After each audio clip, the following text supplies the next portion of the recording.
Welcome back to the Retirement Planning MadeEasy.com show. I am your host, as always, Chris Hammond. And today I want to talk about this thing called the retirement journey and how to navigate through that. And it really starts when you first enter the workforce and you start setting aside money for your future.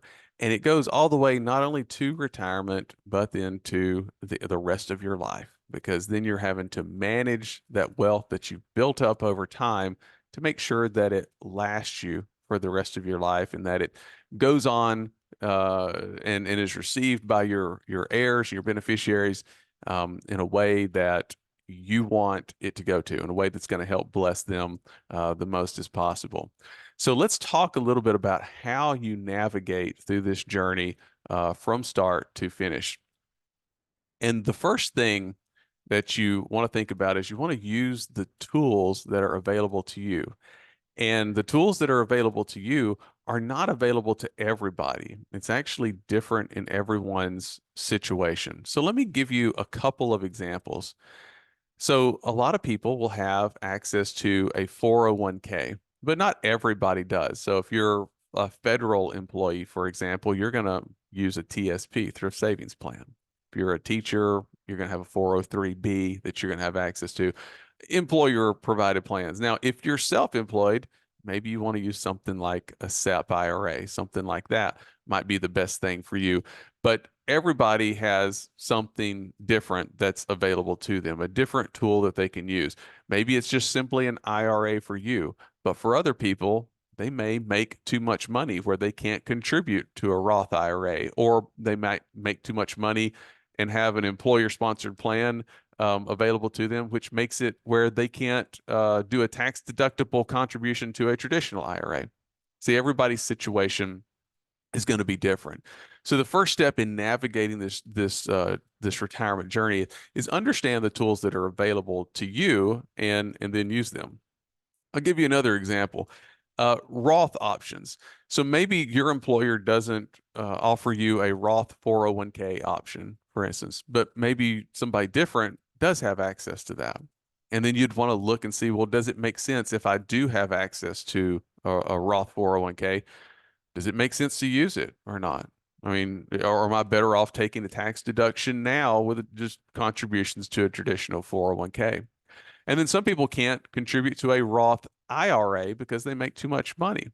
And in that case, they may want to consider looking at doing backdoor Roth conversions. That may be another thing. Consider it, but not necessarily do it. It may not make sense for their situation. Just because we can do something doesn't mean it should be done, right? Another tool that you may have available to you would be a pension. Now, if you're working in private industry, they're a lot less common now to have pensions. 401ks are kind of the thing now.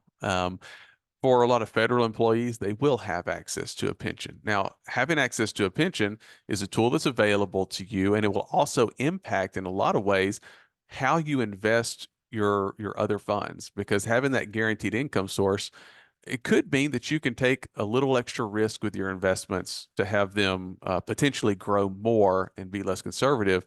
Whereas somebody who doesn't have a pension through their employer may not have that luxury. So that's another thing that you have to consider. And then this other example, the last one I've got, married or single. That's not really a tool available to you, but maybe in that case, a situation that's available to you. Being married versus being single is going to have different things, like, first of all, tax implications. So married people that file jointly, they have bigger standard deductions that help them to save on taxes. They also have a bigger spread in their marginal income tax brackets before they jump into the next bracket compared to somebody that's single. And so that could impact some decisions that they make, like Roth conversions throughout the year might be one. Another big one that's impacted by married or single when you do get to actual retirement age is Social Security. How are you going to handle that? There's different strategies that you can do being married.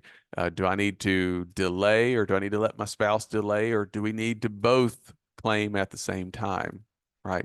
Different things that you have to think about. So first step of navigating the retirement journey is look and assess what tools do you have available to you throughout this journey that you can use, and when is it appropriate to use them, and to use them really to the best effect to get you to that as most of a secure retirement as you can get. The next one is celebrate milestones. A couple weeks ago, I did an episode about New Year's resolutions and how it's important to celebrate different milestones on your way to hitting that resolution goal so that you stay on track. Well, that's the same thing applies to the retirement journey. So some of the big milestones that people have, paying off a mortgage is one of the biggest milestones, and I would encourage you and your spouse, if you're single, maybe your friends, celebrate that moment.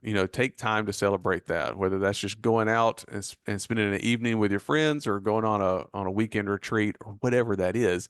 But paying off the mortgage is a really exciting moment in a lot of people's life where it's like, finally, I own this. You can't take it from me. All right. Unless you don't pay your property tax. The county can always take it from you, I guess, if you don't pay your property tax. But no mortgage lender can take this from you now. Once you pay that off, you own it. It's yours. And that's a milestone and an additional reduction in your monthly spending hurdle. When that mortgage goes away, you've got more money every month in your pocket that you can use for your retirement.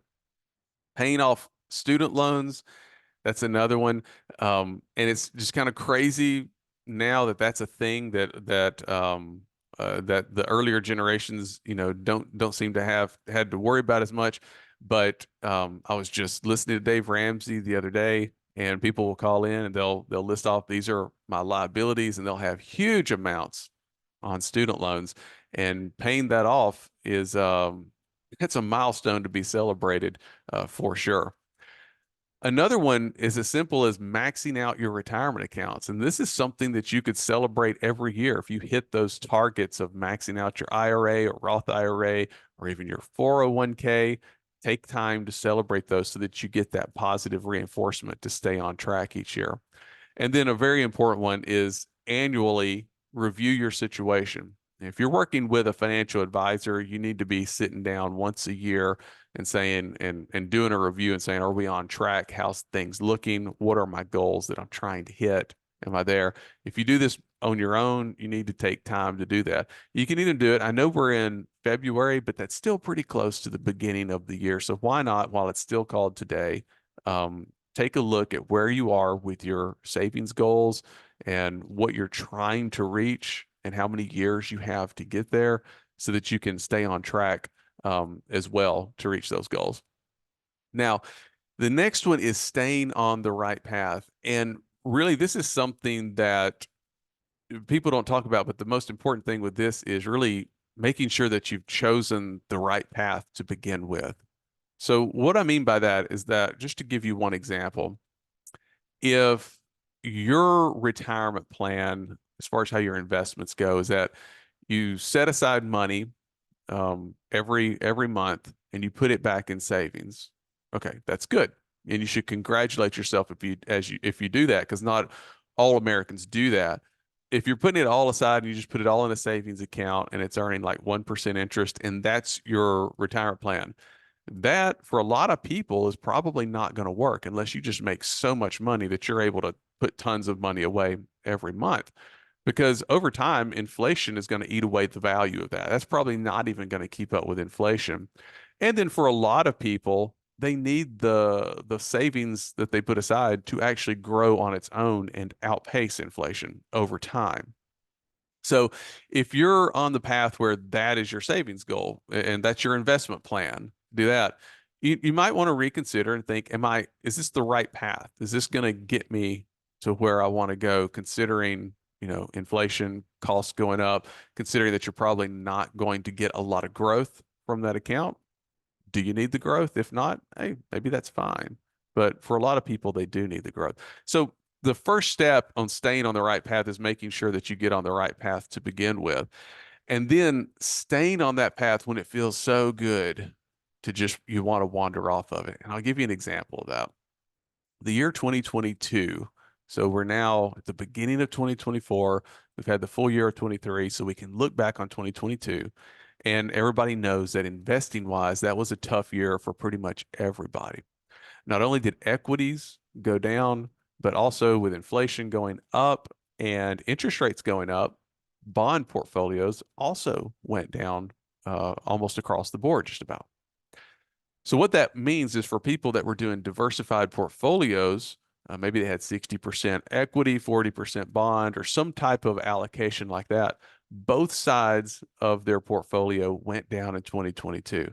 And it would feel so good when you're seeing that to say, let's just get out of this. Let's change everything up. Let's do something different.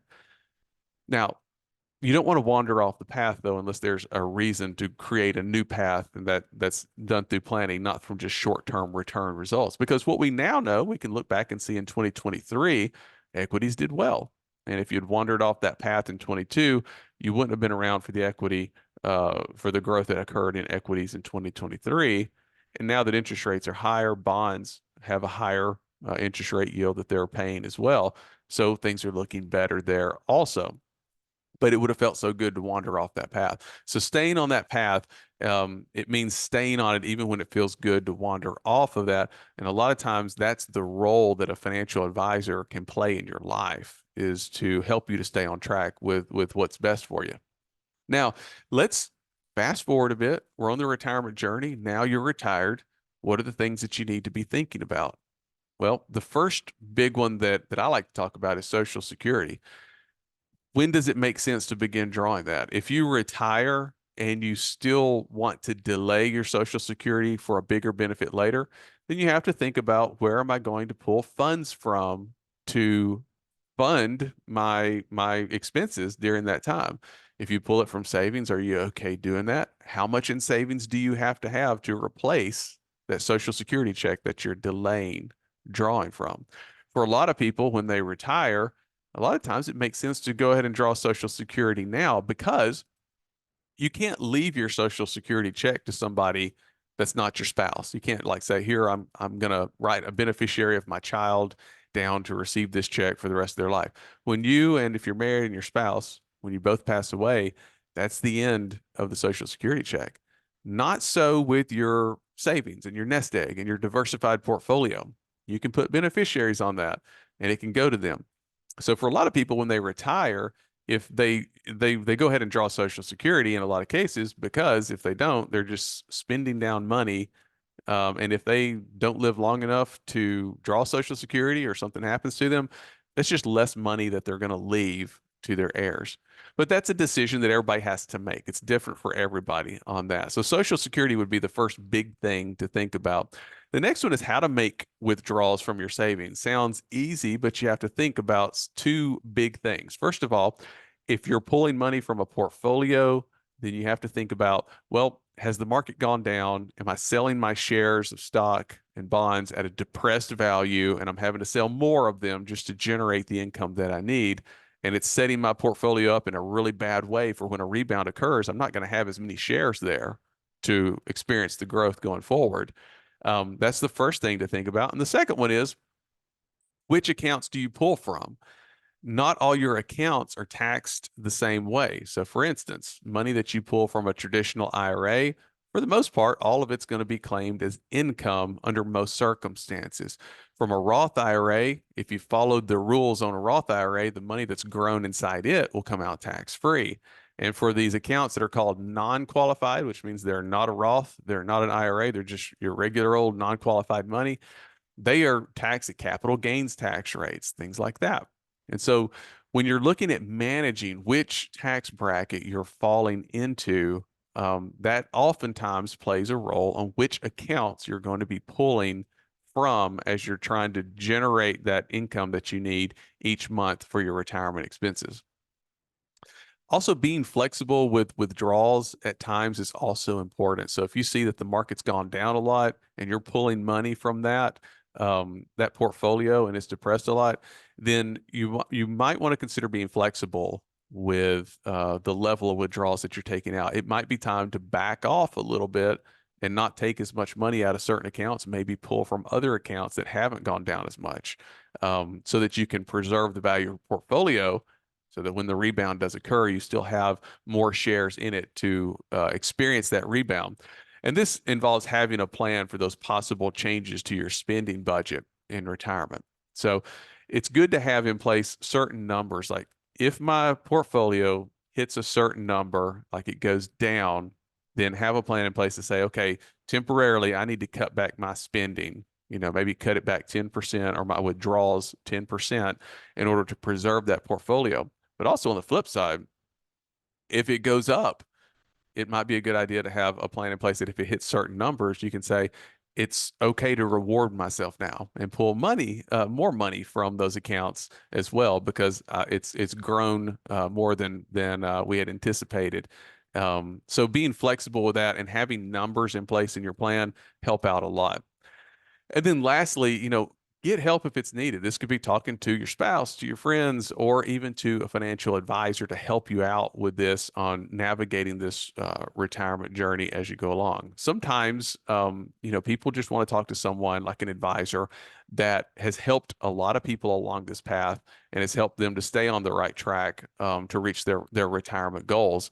And to know that this is not just like a one-time thing, because you only get one chance really at retirement and saving all those years of your life.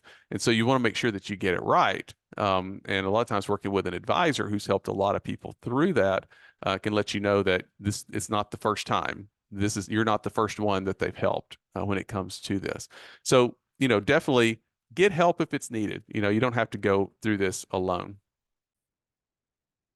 And if you need additional help with your retirement planning, a good foundational place to start is heading over to my website, retirementplanningmadeeasy.com. You can download a free copy of the essential step-by-step retirement guide, which gives you some good foundational information that you can use planning for your retirement journey. That's all I've got for you for today. I'll see you guys next week. Have a good one.